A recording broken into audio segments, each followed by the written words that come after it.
For 5 months, the only thing my ex-wife left me was silence. I used that time to rebuild my life, piece by piece, and started dating someone who made me believe that peace was real. But that peace ended the night Audrey came back. After being dumped by her wealthy lover, she wanted her old life back. When I said no, desperation turned ruthless. She launched a systematic campaign of sabotage, aimed squarely at the new woman in my life, trying to destroy her reputation and her composure. This fight was no longer about a lost love. It was about protecting an innocent person from her rage. When the person who was once your everything becomes an enemy who knows all your weaknesses, how do you fight? I'm Captain Jasper Hayes, U.S. Army, stationed at Fort Bragg. 14 years in the service teaches you to keep a level head, even when everything around you is blowing up. But training grounds and battlefields are a world away from real life, especially after a divorce. Here, within the four walls of my apartment, the enemies were silence and memories that refused to stand down. It was a Tuesday night. The cold October air pressed against the window panes, leaving a thin layer of fog. I stepped inside. The apartment was so neat it felt sterile. Books aligned on the shelf, the TV remote parallel to the edge of the table, the floor still smelling of lemon cleaner. The ticking of the wall clock cut steady, relentless beats into the emptiness. I'd just gotten back from my third date with Rowan, an elementary school teacher I'd met through a mutual friend. The faint scent of lavender from her scarf seemed to cling to my jacket. I sat on the sofa, a glass of water in my hand that I didn't drink. I just sat there, replaying our conversation. She hadn't asked if I was okay or what had happened. She asked about the book I was reading, the music I liked, my stupidest childhood memory, and for the first time in months, I laughed. A real laugh. A fragile sense of hope, warm like a small flame, began to flicker inside me. But as the silence of the apartment closed in, that flame dwindled. I stood and walked into the bedroom. On instinct, almost a reflex, my hand went to the nightstand drawer. Beneath a stack of t-shirts folded to military perfection, I pulled out an old photograph, its corners slightly frayed. It was my wedding picture with Audrey. We were standing under a wisteria arch, smiling, our eyes shining with a belief in a future that was supposed to be permanent. Looking at my own smile from the past, a familiar, sharp pain shot through me. Hope and pain. They were at war inside me. I placed the photo face down on the cold wood of the nightstand with a final, decisive tap. But I didn't need to see it anymore. The image was already burned into my mind. Memory never gives you a warning. I sat on the edge of the bed, the dim yellow light falling on the face-down wedding photo, and then it was like a switch flipped in my head, everything rewound a dozen years. I saw myself on a train platform, 18 years old, my uniform still crisp. Audrey stood in front of me, her cheeks flushed from the wind, her eyes red from crying. I hugged her awkwardly. Her hair smelled like apple shampoo, a scent so sweet it drowned out the garbled announcements from the station's speakers. She pressed something small and cool into my hand, a brass compass. "So you can always find your way back home to me," she said, her voice choked. Back then, to me, she was home. Later, in a canvas tent in the middle of the desert, I'd hold a small flashlight, its weak beam just enough to illuminate the words on the page. A letter from Audrey. Her soft script told me trivial things. The neighbor's dog had dug up the garden again. She'd burned a batch of cookies. I read every word. Those small details kept me grounded, pulling me out of a reality of dust and explosions. They reminded me that a normal world existed, and that a girl was waiting for me to come back to it. Then came my first leave. I spent every dollar I'd saved. The only thing I could think of was getting her a gift. Nothing big, nothing extravagant, just enough to say she was everything. I finally chose a silver necklace with a star-shaped pendant. I'll never forget her blue eyes, bright and shimmering. When she opened the box, they outshone any star I'd ever seen in the desert sky. She threw her arms around me, radiant, not caring about the price tag. For her, it was enough that it came from me. Back then, I believed our love was simple, pure, and permanent. But nothing is permanent. The change wasn't an ambush. It was more like erosion, slow, almost unnoticeable, until the foundation gives way. It started after I came back from my third tour. Audrey had a new circle of friends, the wives of businessmen and lawyers.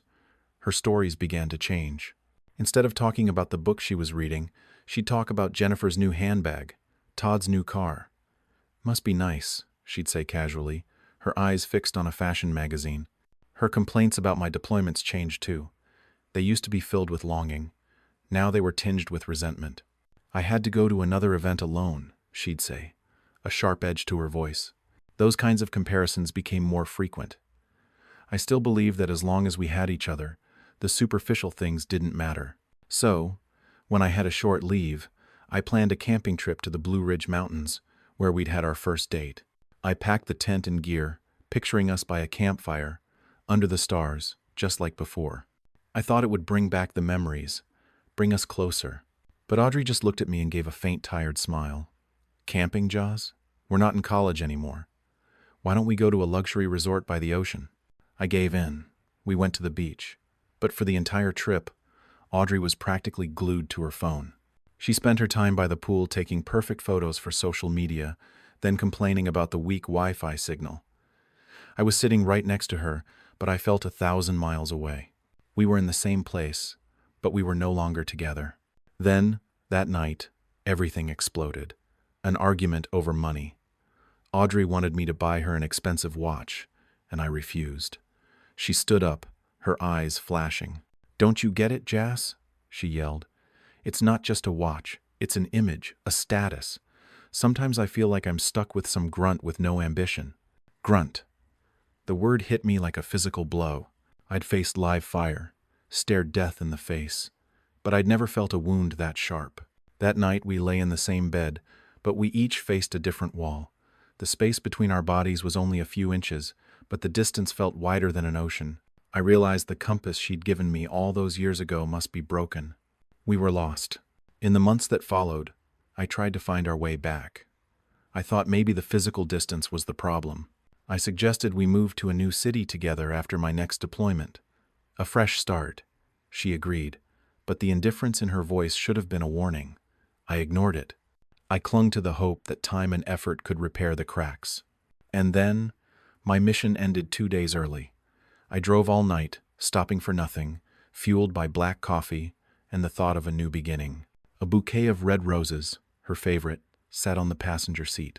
I pictured her surprise when I told her we could start looking for a house right away. When I walked inside, the house was unusually quiet. No TV, no music. Then I heard a soft laugh from the living room.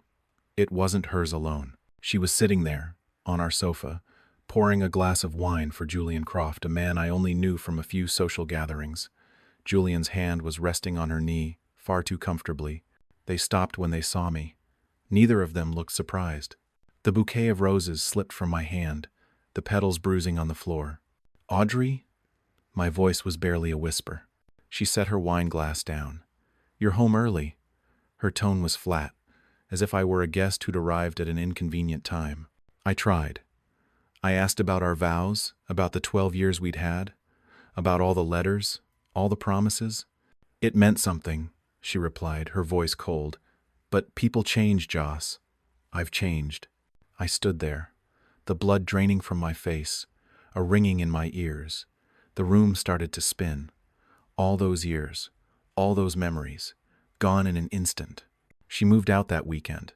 It was fast and efficient, like a military operation. She took the designer clothes, the jewelry, the things she now considered valuable. Before she left, she placed the compass she'd given me on the coffee table. It sat there, gleaming on the dark wood, the same one she'd pressed into my hand on the train platform.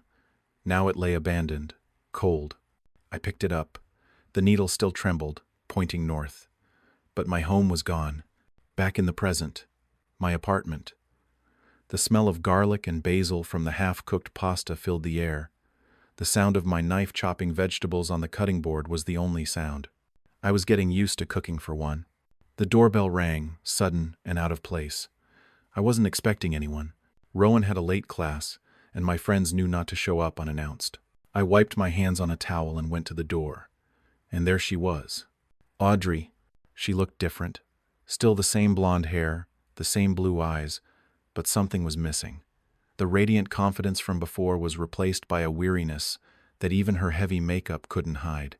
The designer dress she wore was slightly wrinkled, as if she'd been in a car for too long. She didn't wait for an invitation, slipping past me and walking right in.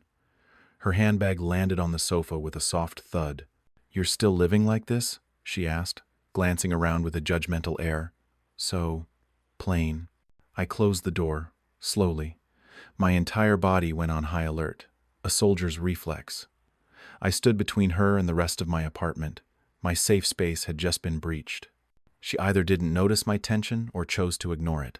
She walked around the living room, running a finger over my bookshelf. "Still the same old books," she remarked. "You never change, do you, Joss?" "What do you want, Audrey?" I asked, my voice flat and even. I had no time for games. She turned to face me. A small, calculated smile played on her lips. She sat down on the sofa, crossing her legs, making herself comfortable as if this were still her home. "I've been thinking," she began, her tone that of someone bestowing a great favor. "Julian was a mistake. An expensive lesson. I realized all that glamorous stuff isn't everything. Family is what's most important." She paused, looking at me, clearly expecting a reaction. I just stood there, my arms crossed over my chest, letting her talk. I analyzed every word, every shift in her tone. This wasn't a conversation.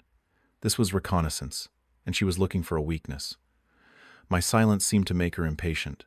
"I'm willing to give you a chance," she continued, emphasizing each word. "We can start over. You should be grateful, Joss. Not every woman is as generous and forgiving as I am." I took a breath, holding every emotion in check. Calm, cold. My eyes never left hers. "I don't need that chance, Audrey." She blinked, the smile freezing on her face. "I've moved on," I added.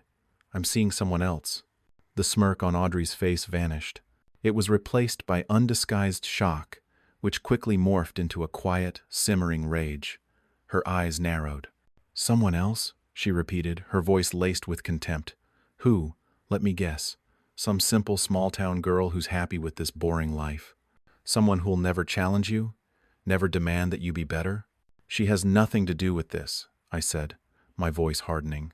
"And you have no right to judge her." "Oh, I have every right," she scoffed. "I know you better than anyone, Joss, and I know you'll come back. It's just a matter of time." "Your time is up," I replied. "This conversation is over. Please leave." I pointed to the door. She stood, her face twisted with anger. "You're going to regret this, Jasper. I guarantee it." She grabbed her bag and walked to the door, but before she left, she turned back, her eyes blazing.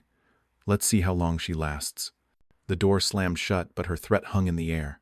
When the person who was once your everything becomes an enemy who knows all your weaknesses, how do you fight?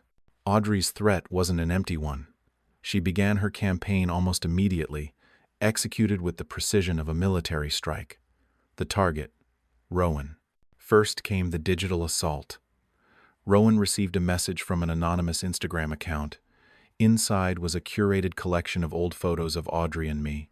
Us in Paris, at a friend's wedding, me carrying her on a beach. The caption was short, engineered for maximum damage. "He's still in love with me, you're just a replacement. Ask him about the compass he still keeps." It was a vicious psychological blow. She was using the very symbol of our love to sow doubt. Rowan showed me the message, her face a mask of calm, but I could see the uncertainty in her eyes. A cold, sharp anger ignited inside me. Not for myself, but for Rowan. She had been dragged into a game she never chose to play. I told Rowan, "Don't reply. I'll handle this." When that attack wasn't enough to make Rowan back down, Audrey escalated. Her next move was more sophisticated, more cruel. She didn't cause a scene. Instead, she appeared at Rowan's elementary school as a potential benefactor, dressed elegantly, speaking graciously.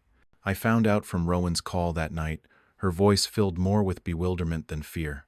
Audrey had approached the most influential group of parents, praising the school and acting perfectly polite. Then, with a look of sad, sisterly concern, she began to plant her poison. "I'm truly happy for my ex-husband Jasper," Rowan recounted Audrey, saying to one parent. "After everything that's happened, he deserves to be happy. I just hope his new friend, Miss Rowan, will take good care of him. He's still very fragile, so easily taken advantage of in his vulnerable state."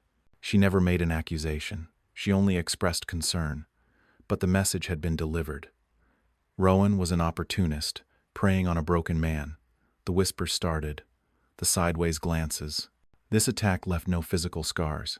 It eroded trust from the inside out. "She's not attacking me, Joss," Rowan said over the phone, her voice low. "She's painting me as the villain in her tragic story. And the scary part is, it's working." But Rowan was not one to be easily broken.